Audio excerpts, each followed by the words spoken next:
So I went to church the other day and no one really talked to me. I visited a church once and I couldn't find anywhere to sit, so I just left. Last week I checked this church out, but when I arrived, the person at the door didn't even look at me when they handed me the bulletin. Now, every pastor that's listening to this podcast hates to hear things like this about your church. We hate to know that people are coming into our congregations, coming into our building, coming onto our property, and our hospitality is not working properly. People are not being welcomed. People are not feeling welcome. People are not being greeted. And the experience is more complicated than it should be. And so people don't come back. We hate to hear that. But the reality is most of us don't hear it. Those are things that most people don't tell us as pastors. They just experience it and leave. And maybe they'll say something to someone within our congregation, and maybe that will get back to us. But the reality is that most of the time, those experiences are being had and we never hear about it. And so, why is that? Well, I think it's because most of the time, we're not paying enough attention to our hospitality. And as we are trying to figure out a new way of doing church and people are coming back to services and we're navigating this new reality that we're all in, what we're realizing is that hospitality has become probably more important than it ever has been. And if it's not more important, it's certainly different than the way it was before the pandemic of 2020.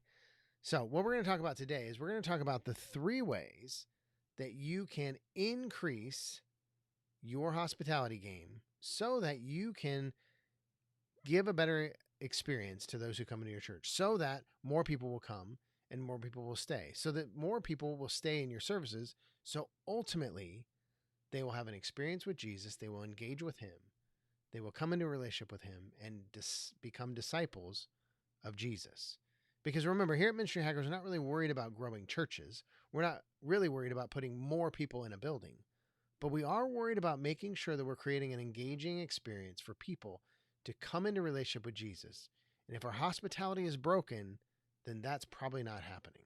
And so I'm going to give you the 3 ways that I think right now you can start increasing or upping your hospitality game right now so that more people will stay when they visit. So let's get started. So the big question is this: how do pastors like us who remain focused on the mission of Jesus and serving our communities without being distracted by everything in the world around us, how do we increase our effectiveness while living a lifestyle that doesn't compromise our health, our families, or our personal relationships with Jesus? That's the question this podcast is going to answer. I'm Dr. Brandon Party Cooper, and welcome to the Ministry Hackers Podcast. Welcome, everyone, to this episode of the Ministry Hackers Podcast. I hope you're doing well wherever you are in the country and whatever time it is you're listening to this podcast. I hope you are doing wonderfully.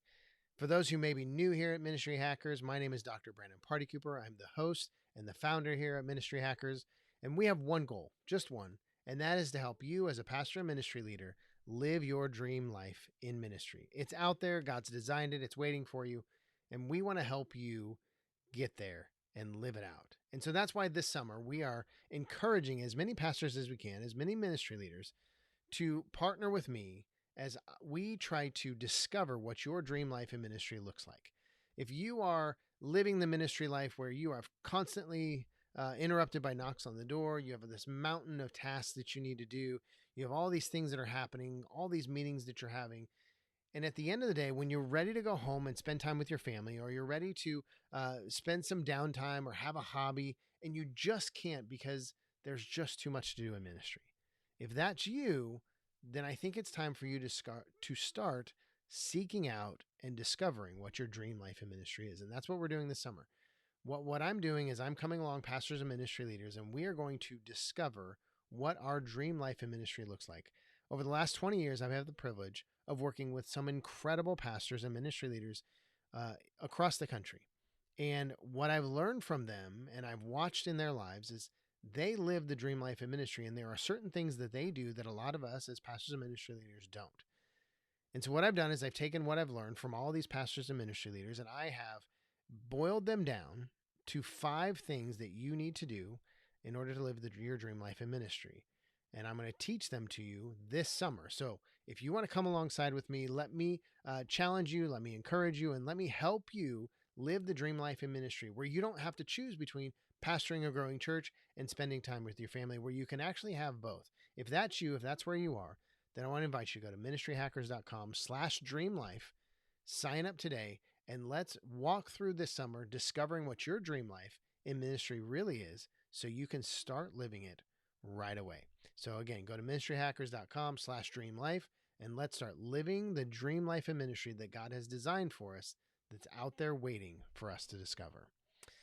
Now, all of us in our churches, we all have hospitality at some level or another. Some of us are really good at it, some of us are not. Now, when I was young in ministry, I was starting out, I was in Bible college, I was working at a church, and I did all kinds of things. I was the janitor, and I was the young adult administrative assistant, and I was a volunteer in the youth department, and I can't even remember what else I was doing. But one of the things that I did is I had the opportunity to be in the main office of the church. This church was, right around 3,000, large staff, several office staff, and so I got to be one of them. I was a part-time office staff member, and so I got to sit in the office. And in that office, there were lots of great people, lots of great leaders, but there was one, Miss Arlene, who was the pastor's administrative assistant. And one of the things that she was huge on, one of her callings in life, was to help churches and help pastors be better at hospitality. And as a young pastor, I was very excited about evangelism, and I was excited about events, and I was excited about, having these tough conversations with students, and, all these different things. And what Miss Arlene would always, gently say in her Southern drawl, she would just tell me, don't forget about hospitality, because that's what keeps a church moving forward. Now, here I am several years later and several ministry positions later and lots of education and lots of experience and lots of everything. And the one thing that I've learned is that what I learned from Miss Arlene many, many, many years ago is still true today. Hospitality is what makes churches move forward. And let me explain why she thought that and why I believe that today. Because as we've talked about here on Ministry Hackers, we're not about numeric growth, at least not chasing numeric growth. We're okay when it happens, but we're not going to spend our time focusing on trying to grow our church by numbers. But what we are focused on and what we want to do is grow healthy churches where people are growing deeper in their relationship with Jesus and where they're being discipled, and ultimately where they become disciple makers that are spreading the gospel, taking people deeper into their relationship with Jesus, and making a difference in their community. That's the goal. That's what we're trying to do. And that requires people to have an encounter with Jesus. Now, I know that people can have an encounter with Jesus anywhere, at any time, in any situation. I get that. But most of us, we encountered Jesus in a service, in a church service that we attended, whether it was a youth group service or whether it was a camp service, whether it was a Sunday morning service. Most of us, in some sort of service, we encounter Jesus for the first time. Now, the problem is that if we don't have good hospitality in our churches, so if somebody is coming in and they're saying, hey, this Sunday I'm going to attend AB somewhere church, and I'm going to pack up my family, and I'm going to get the kids ready, and I'm going to go through all of that rigmarole that requires me to get in the car on a Sunday morning and go to a church. If I'm going to do all of that, then I'm expecting to have some sort of experience, because I'm going to church because I feel it's necessary. I feel like I need it. I need to have an encounter with Jesus. Whatever the thought process is, if that family or that individual comes to our church and they don't have a good experience, if people don't talk to them, if they have no idea where they're going and they feel uncomfortable because they're trying to figure it out, and there's no signs, and nobody's there to greet them and point them in the right direction, and somehow they make it to the sanctuary and they can't figure out where to sit, and they showed up a couple minutes late because they couldn't quite get the kids ready, and so now it's all dark in the room, and it's just people standing, and so they don't know where to go, and they have to go to the bathroom, but they can't find the bathroom because it's around some corner that they're not familiar with. There's all these different ways that an experience for a guest or a newcomer can go south. And if our hospitality team or in general, our hospitality strategy, if it's not designed well and it's not intentional and it's not focused, then what happens is that person or that family comes to our churches, they have a really bad experience, and they don't ever come back. And that's a tragedy to me, because if they don't come back, most likely they're not going to go somewhere else. It's not like they're looking for, they're looking for a hamburger at 9:30 at night, and so they're looking for the fast food restaurant that can give them the best hamburger at the lowest price. So they go to McDonald's, and McDonald's for whatever reason is already closed, so they go across the street to whatever the next fast food. They're not going to do that. They went through all the work to get everybody to church on a Sunday morning, and it was a bad experience. And so they're probably not going to do that again. And if they do, it's going to be a while. It's going to be a few weeks. Unless for some reason there's a very compelling reason within them that's drawing them to go to church. But most likely, they just feel this need to go. And if they have a bad experience, they're not going to go again. They're not going to go to another church because the first time it was a bad experience. And it all comes down to churches, you and me as pastors and ministry leaders, not putting enough time and attention and focus into creating a great, engaging experience from a hospitality perspective. So what I want to do today is I want to challenge us, and I want to talk through 3 ways that we can increase our hospitality game, how we can increase how we do hospitality, because ultimately we want people to come back again and again and again, sit in services, stay in services, listen to the sermons, engage with other people, build relationships, and somewhere along there have an encounter with Jesus where their life is changed and they become his disciples. And if our hospitality does not create a good experience, if our hospitality is not engaging, and if our hospitality ignores or neglects their needs as guests and newcomers, then most likely they don't come back. They don't stick around. They don't come over and over again. They don't build relationships, and they don't have an encounter with Jesus. Not because Jesus doesn't want to have an encounter with them, and not because they don't want to have an encounter with Jesus, but because we've created an atmosphere and a situation where it makes it very difficult. And especially as we've come into this new era post-pandemic, where we're shifting things and changing things and, trying to figure out how do we approach this. There are a few things that we need to do differently, new ways to approach hospitality that will increase people coming back again and again and again, which increases the probability that they will hear a sermon that connects with them. They will talk to somebody that really impacts them, that somewhere along the way, they'll have a God moment where they're drawn to an altar, they're drawn to a point of prayer, they're drawn to a commitment where they say, you know what, Jesus, I need you in my life and I want you to change me. And that's really hard when the hospitality of the church is broken. And so here's the thing. What we're going to do is we're going to give you 3 ways to increase the hospitality in your church so that more people can encounter Jesus and grow in their relationship with him and be disciples and become disciple makers eventually. So the first one is to make the online and the live experience seamless for people to transition. Now, many people are online. Many people are watching us online. They have been for years. They've been watching us online. If you've had an online experience. Now, post-pandemic, most of us do. We have some sort of online presence, online service, whether it's on YouTube or Facebook or through our website. Somehow people are able to watch us by going online. And what that means is that most people, when they come to our churches, they've probably already watched us online. They've probably already checked out a service, and they've decided, based on what they see in that live stream, the sermon, the worship, whatever it is that they can visually see and experience, they've decided, hey, I want to go to this church. I want to move from watching it on my couch or watching it on my phone.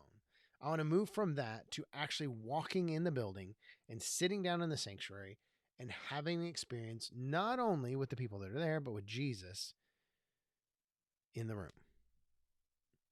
And so if we are not paying attention to making that a seamless transition, then what happens is we have people who sit at home and they watch online and they like it, they engage with it, it's fun, they have this thought, I want to go. And then so they get up and they take their kids and they get ready and they pile in the car and they go to church, and then they have an experience that's less than desirable. It's less than fun. It's less than engaging. And these are people that have already decided, I want to go to this church. They're not checking the church out. They've already done that online. They've already spent the last 2 or 3 weeks checking it out. They've decided, I want to go. And so they're going to come. And so we already have them coming. We just have to make sure that we don't give them a reason not to stay.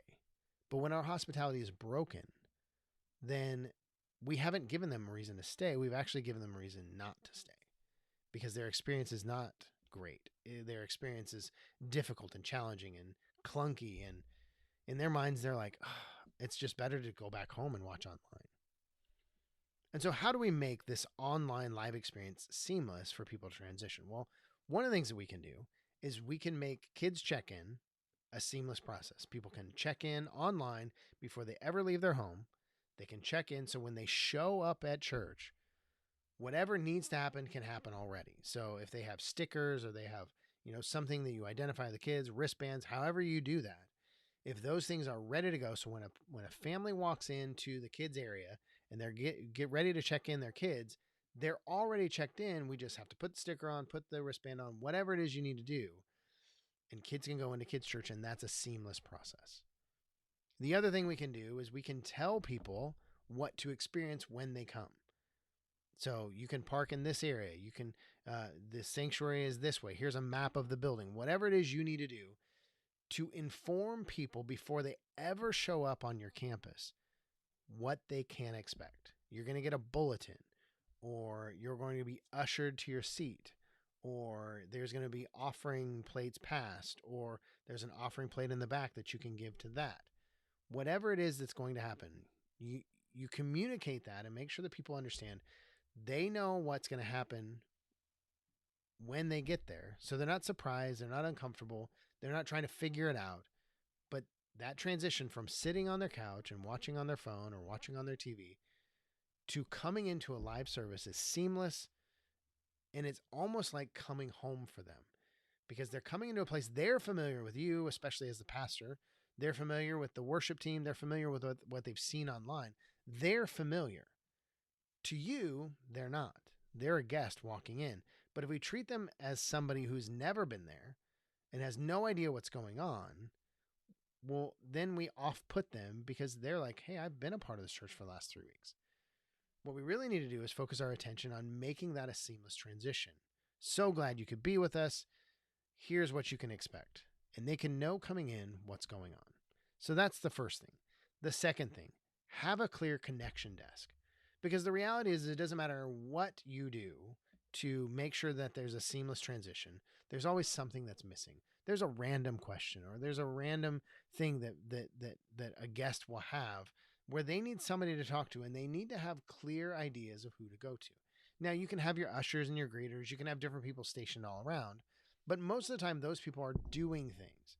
And a lot of guests will not approach somebody who's already doing a job. They just won't because they don't want to bother them. They don't want to be out of place. They don't want that awkwardness. And so if you have a connection desk or an info desk or whatever you want to call it, if you have it prominently displayed right as they walk in or quickly thereafter, so any question they have, they know exactly where to go.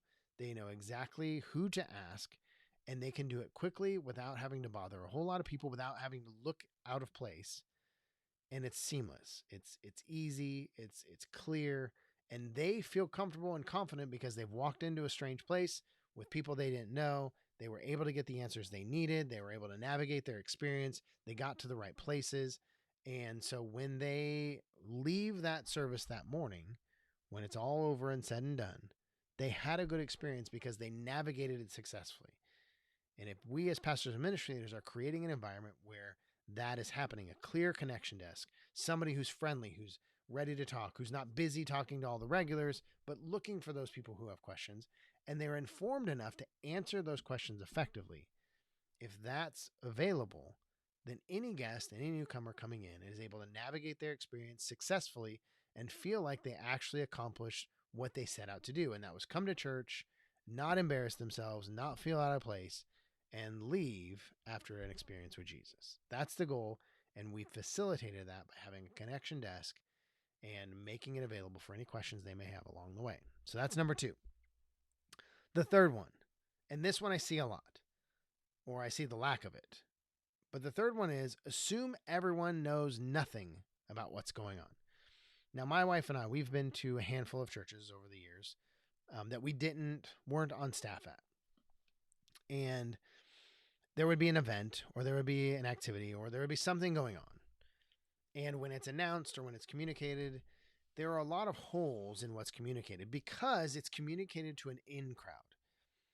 When it's communicated and when it's crafted and when it's presented, what the assumption is everybody knows this much. They just need to know that much. So, so for instance, hey, we're having the Easter egg hunt next Sunday or next Saturday. The Saturday before Easter. We need more candy for us to pass out. We need some people to fill up the eggs. And so if you want to come on Wednesday at 6:00, you can help us fill up the eggs. And if you want to help us to do the Easter egg hunt, you can come on Saturday at 7:00. Well, if I'm a guest, I'm a newcomer, and I'm like, hey, I want to help with eggs, but where am I going? What am I doing? What does it look like? How do I sign up? Well, a lot of times we assume all that's known because we're talking to insiders. And so what we need to do is we need to change our language and change our communication as if we're talking to outsiders always. Now, there are some times where what we're communicating is strictly for insiders. And when that's the case, then we have to specify. We need to say, now, for all of you who are regular attenders, or all of you who are, on this team, or all of you who are a part of this group, whatever, then you can make the assumption that they know something that you don't have to communicate. But if you're making general announcements or you're communicating generally to the entire congregation, communicate it as if nobody knows anything. Because then what that does, it takes your guests, it takes your newcomers, and it helps them feel like they're a part of the general crowd rather than a small segment that has no idea what's going on. So assume that everyone knows nothing, and what that will do is it'll force you to communicate clearly, more thoroughly, and take away any questions, and even still point them to where they can go to ask more questions. Now, most guests and newcomers don't really like that. They don't like calling the office or sending an email. They will if they have to, and they will if they're compelled enough to do it. But if you can create your language so that it includes everybody and communicates all the details and everything that's needed, then it takes away that guesswork, and it keeps guests and newcomers from feeling like they're a part of a smaller group, a smaller niche inside the church that doesn't belong. And that's what we don't want. We want people, when they come to our churches, we want them to feel like they belong. We want them to feel like this is the place for them, like they're a part of us. And our language communicates whether they are and are not. And so if we're intentional about over communication and giving all the details as if nobody in the room has any idea what's going on, then we will include guests and newcomers a lot more effectively and a lot more consistently, and they will feel like they're a part, and they'll come more consistently, which is what we really want. That's really what we're coming after. We want those who come to our churches, come on a Sunday morning, we want them to feel like they belong. We want them to feel like they had a great experience, an engaging experience where they can encounter Jesus and come back week after week after week. So if you're sitting there and you're saying, hey, my church is plateaued, I feel like my church is declining, we just can't seem to get people in there, I'm going to tell you your biggest problem is probably hospitality. You need to increase your hospitality game. Make that experience that people have when they walk through your doors on a Sunday morning, make that memorable, make that fun, and make that as easy as possible so they can come back the next week and have a great experience again. So remember, this summer, I want to work with you and help you find your dream life in ministry. Go to ministryhackers.com/dreamlife. Let's discover the dream life that God has created for you, that's out there waiting for you to start living it. You can start living it this summer as we work through the framework and figure out exactly what your dream life in ministry looks like. All right. Hope you have a wonderful rest of the day, and I will see you all in the next episode.